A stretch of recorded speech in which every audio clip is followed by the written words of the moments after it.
고점 대비로 따져보면 한 16% 정도 빠졌더라고. 그러니까 신용이 빠르게 털리면 털릴수록 그 약간 악성 매물이 이제 정리된다라고 보면 되니까 시장이 가파르게 올라오는데 이번에는 왜 이렇게 6주, 7주, 8주 연속 이렇게 하락함에도 불구하고 왜 이렇게 조금 반등이 더딜까라고 생각해보면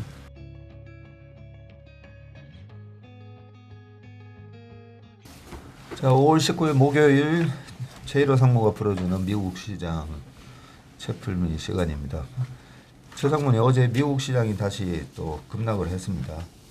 예. 우리가 지난번에 공부했던 그 신용 마진 트레이딩, 예. 뭐 그쪽이 아직 많이 안 틀렸나? 뭐 이런 생각도 좀 들고, 뭐 실적 발표 타겟 실적 발표 때문에 또 크게 주가가 하락을 했는데 실적이 그렇게 또 많이 안 좋게 나오나요 지금?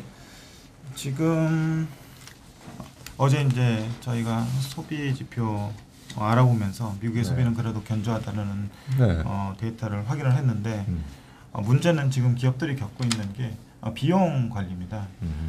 이 타겟의 CEO 코멘트에서도 알 수 있듯이 비용이란 비용, 그러니까 물류비, 운송비, 유류비, 인건비 이런 비용이란 비용들이 지금 계속 오르는 그런 그렇죠. 압박을 받고 있는 상황에서 지금 탑라인은 그래도 견조하게 나오고 있는데 바텀라인 쪽, 그러니까 이익단에서 비용 문제 때문에 지금 훼손이 되고 있거든요. 그래서 시장에서는 이 비용단이 어느 정도 해결되는 시그널이 나오지 않으면 그게 이익을 훼손시키고 그게 이제 주주가치 훼손으로 이어지기 때문에 어제 그런 공포 심리에 의해서 투매가 나온 것 같습니다.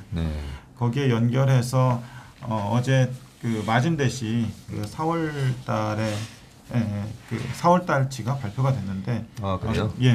계속 빠지고 있는 상황이라서 대충 그 한 5월 그 중하순 정도에 그 전달에 마진댓이 발표되는 것 같아요. 근데 지난달에도 보면은 3.3%가 빠져가지고요. 그 772.9빌리언 이 정도를 기록을 했습니다. 가장 높았던 2021년 10월에 935.8빌리언이었고요. 거기에서 이제 772.9빌리언으로 빠지면서 대충 그 2021년 1월 수준 아래까지 내려온 상황입니다.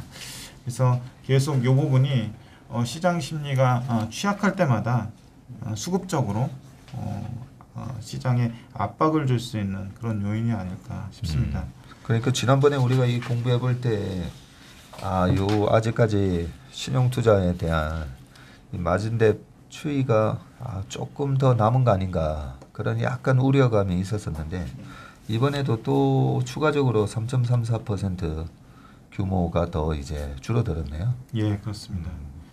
결국은 그 좋으면은 그냥 그 시장이 좋고 그리고 이제 신용을 가지고 있는 사람들도 담보 가치가 줄어들지 않으니까 털리지 않겠죠. 근데 이제 나쁘니까 시장이 하락을 하게 되고 더불어서 그 신용을 썼던 사람들이 강제로 청산당하는 이를테면 캐시케이드 이펙트가 나타나는 포커스 효과가 나타나는 그런 현상이고 그렇기 때문에 전반적으로 관련이 없는 회사들마저도 다 그 같이 빠지게 되는 그런 상황이 발생했던 것 같고요. 어제 그 지수상으로 보면은 S&P 500이 4% 빠졌고요. 다우존스가 3.6%, 나스닥이 4.7% 빠지면서 전에 5월 12일 정도에 기록했던 저점까지 다시 내려왔습니다. 근데 저점을 깨지는 않았더라고 보니까. 예, 약간 이제 저점 수준 부근까지 내려온 상황입니다. 그래서 뭐 계속 그 내심 기대로는 뭐 시그널들이나 위험 지표들 이런 것들이 좀 바닥 수준을 통과하고 있지 않을까라는 기대를 계속 가지고 있었는데 다시 이제 좀 그 기대가 좀 무너지는 그런 상황이긴 한데 어쨌든 그 빠진 건 빠진 거고 실제로 어떤 일이 지금 벌어지고 있는지 팩트 체크를 해보고 어제 그 하락을 초래하고 하면서 시장 전반에 투자 심리를 약화시켰던 타겟 실적 발표를 일단 네. 살펴보는 게 우선일 것 같고요. 좀 전에 말씀드렸듯이 미국 시장의 마진 대출가 발표가 됐는데 4월 달 말씀드렸듯이 772.9 빌리언, 전월 대비 3.34%가 빠졌고요. 계속해서 이 부분이 시장 심리가 약할 때마다 더 그 시장의 수급을 압박하는 요인이 되지 않을까 이렇게 보고 있습니다. 타겟 1Q 실적 발표인데 최근에 보면은 월마트도 실적 발표를 했고요. 그리고 어제 TJX라는 저가 의류 업체도 실적 발표를 했습니다. 그리고 코스코는 5월 26일 날 실적 발표를 남겨두고 있고요. 그런데 업체마다 조금씩 다른 게 비용 관리를 잘하는 회사들하고 잘하지 못하는 회사들하고의 그 성과 차이 그리고 주가 차이가 심하게 나타나고 있는 상황이고요. 일단 타겟을 보시면은 타겟 1Q 실적인데 1Q가 2월부터 4월입니다. 그래서 그렇게 3개월이고요.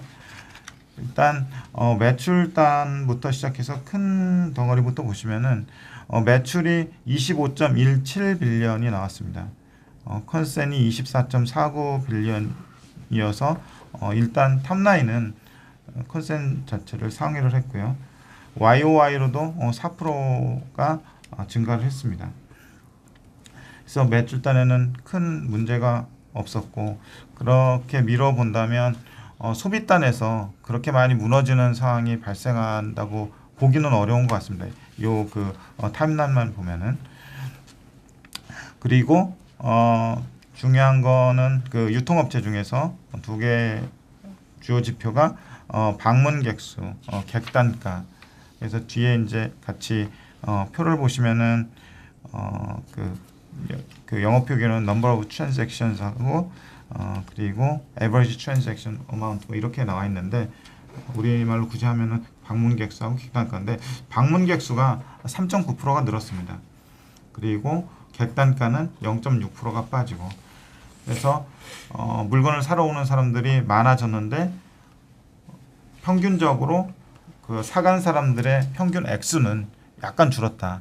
그래서 YOY로 그렇지만 0.6% 줄은 것이 그렇게 유의미한 차이인가라는 거에 있어서는 그렇게 유의미하지 않다라고 볼 수 있을 것 같고요. 업체마다 약간 주력 아이템들이 좀 다른데 타겟은 매출을 주로 그 견인하는 품목들이 식음료, 미용 제품, 생활 필수품 이런 것들에서 이번에 매출 성장을 견인했다고 하고요. 기본적으로 TV나 뭐 이런 큰 내구재 이런 것들에서는 조금 부진했다고 합니다. 그래서 대체로 저가, 생활 필수품 이런 것들의 퀀터티가 늘어나면서 이 부분이 매출 성장을 견인했다고 얘기를 하고 있습니다. 영업이익 쪽에부터 해서 비용단에 문제가 생겼는데 일단 영업이익률이 5.3%가 나왔습니다. 밑에 영업이익률은 그 인컴 스테이트먼트에서 안 해놨는데 계산을 해보면 5.3%인데 컨센이 8.1%였습니다. 무려 이제 컨센보다 3%포인트 가량 적게 나왔는데 전년 동기가 9.8%였습니다.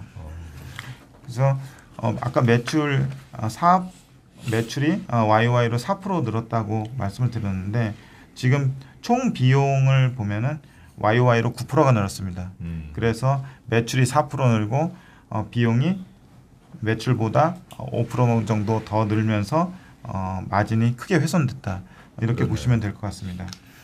그러면은 비용단을 뜯어보면은 일단 총 비용이 23.8빌리언 나왔는데 전년 동기가 21.8빌리언이었습니다.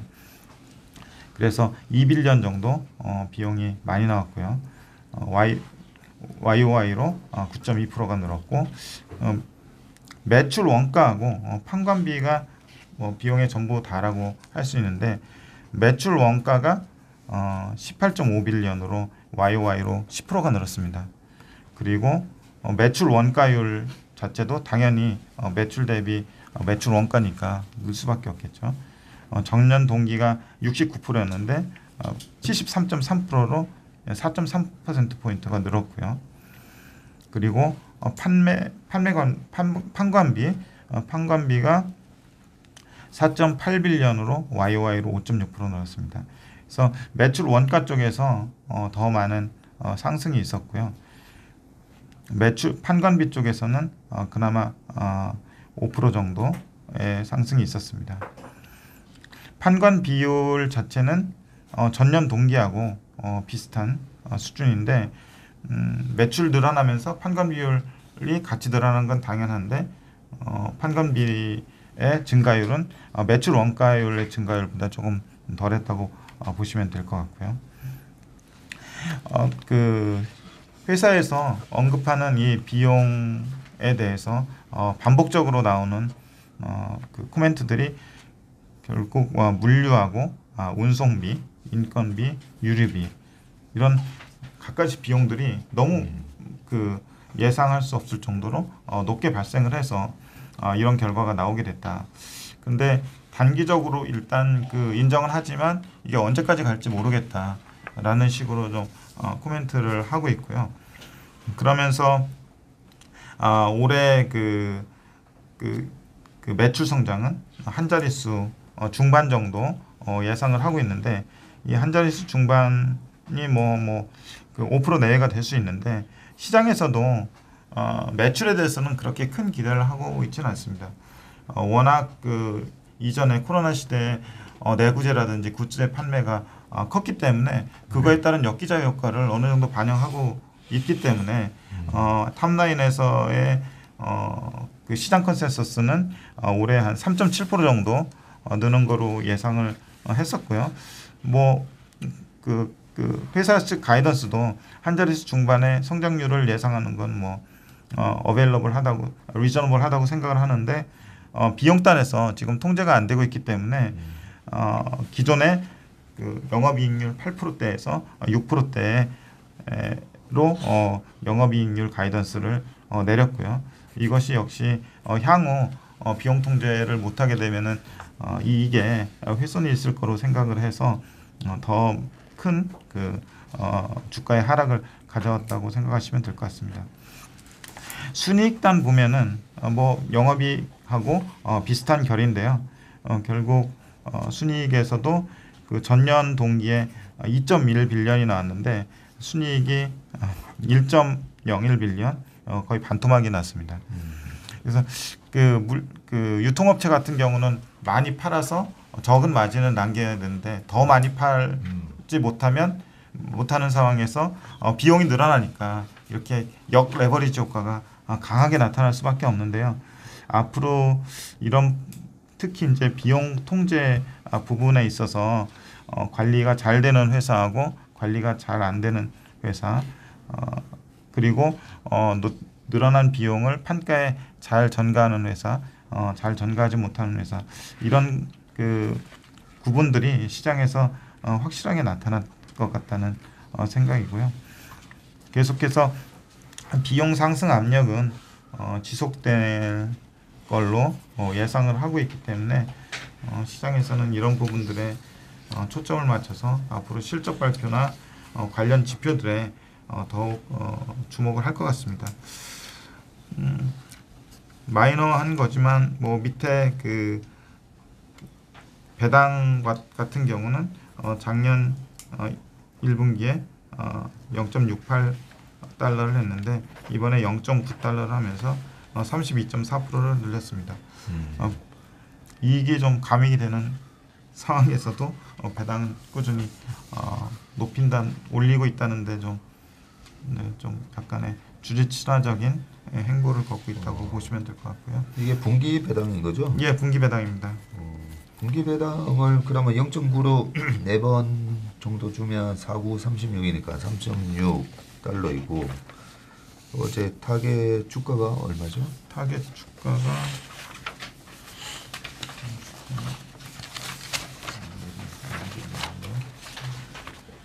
161.61달러네요. 그죠? 161.61달러.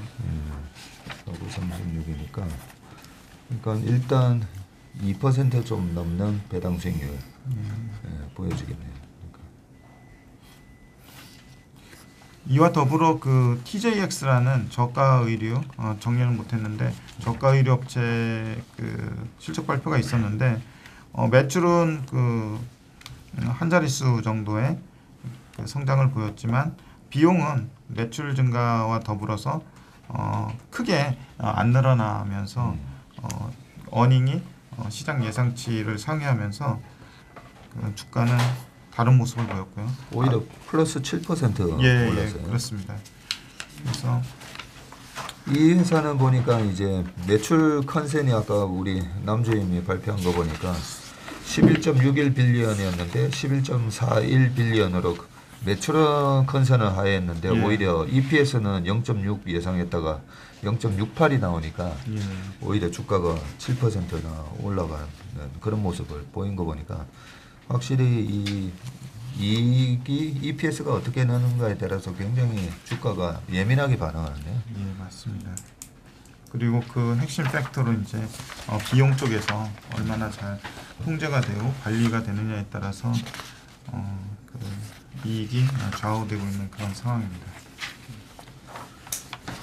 타겟 이 주가를 보면서 좀 생각드는 게 두 가지가 있는데 하나는 이제 비용 부분인데 이 물류와 운송비, 인건비, 유류비 이게 도대체 다음 분기에 어떻게 될지 예측이 안 되니까 일단 그런 부분에 있어서 예측이 안 되면 투자자 입장에서 일단 무조건 발 빼고 예측 가능할 때 다시 들어가자. 뭐 요런 액션들이 지금 나온 것 같고요. 또 하나는 좀 전에 우리가 마진백 부분을 얘기하셨었는데 이런 타겟 같은 회사들이 워낙 이제 좋은 회사다 보니까 마진 트레이딩으로 늘 가져가는 주식이 아니었을까. 그죠? 반면에 이제 시총이 좀 작았던 아까 TJX 이런 업체들은 상대적으로 신용 투자 규모가 좀 적었을 것 같고 마진대 추이를 지난번에도 우리가 공부를 해보면서 그 지금 다우지수랑 나스닥이랑 이렇게 보면 그 다우 S&P 500이 지금 7주 연속 음봉이 났더라고요. 7주 연속 음봉이 났고 이번에 뭐 물가가 올라가고 금리가 올라가고 이 부분 때문에 나스닥에만 좀 영향을 받지 않나라고 사람들이 생각했다가 다우지수 같은 경우에도 지금 보면 거의 다우도 8주 연속 음봉 나오고 있고요. 그런 상황에서 좀 다들 이제 당황스러운 부분이 이런 물류나 인건비에도 다 영향을 주다 보니까 그죠? 이익에 대한 불확실성 이런 부분 때문에 다우, 나스닥 뭐 다 할 거 없이 지금 빠지고 있는데 지난번 2020년 3월달에 코로나 위기 때는 다우 같은 경우가 나스닥이 딱 5주 음봉 났더라고요. 5주 빠지고 그 다음부터 바로 가파르게 이제 회복을 했었고 다우 같은 경우는 보면 코로나 때 2020년 3월 27일 날 바닥을 찍을 때 보면 이때도 5주 딱 5주 빠지고 빠르게 올라왔었는데 그때랑 지금이랑 그때는 뭐 실업률이 뭐 14.7%까지 급증하고 굉장했었잖아요. 굉장했었는데 그때는 V자로 반등이 올라왔는데 지금은 왜 이렇게 못 올라올까 라는 부분에 있어서 이 마진대 추이를 보면 그때 당시에는 고점 대비 최상무가 지금 해주신 자료를 보면 당시에 이제 한 6 거의 700 빌리언입니다. 빌리언인 거죠, 예, 그죠? 700 예, 700 빌리언에 좀 안 되는 상황에서 500 빌리언 미만까지 빠졌었잖아요. 한 200 빌리언이 빠졌었더라고요. 200 빌리언이 계산해 보니까 한 고점 대비 한 30%, 신용 규모가 빠진 게 이제 30%였고 이번 같은 경우에는 935빌리언에서 772빌리언이니까 그죠? 네, 이 정도 빠졌으면 이제 150빌리언이 빠졌는데 고점 대비로 따져보면 한 16% 정도 빠졌더라고. 그러니까 신용이 빠르게 털리면 털릴수록 그 약간 악성 매물이 이제 정리된다라고 보면 되니까 시장이 가파르게 올라오는데 이번에는 왜 이렇게 6주, 7주, 8주 연속 이렇게 하락함에도 불구하고 왜 이렇게 조금 반등이 더딜까라고 생각해보면 요 시장 신용 규모가 조금 덜 털렸었구나 뭐 이런 생각이 살짝 들더라고요. 지난번 이 표 보면 2007년, 2008년도도 나오잖아요, 그죠? 예. 2007년, 2008년 금융위기 때도 보시면 400빌리언에서 200빌리언까지 예. 이때는 그 50% 들리잖아요, 그죠? 그런 측면에서 신용 규모가 확실히 좀 덜 털렸구나 이런 생각도 좀 해봤습니다. 예, 감사합니다. 예, 고맙습니다.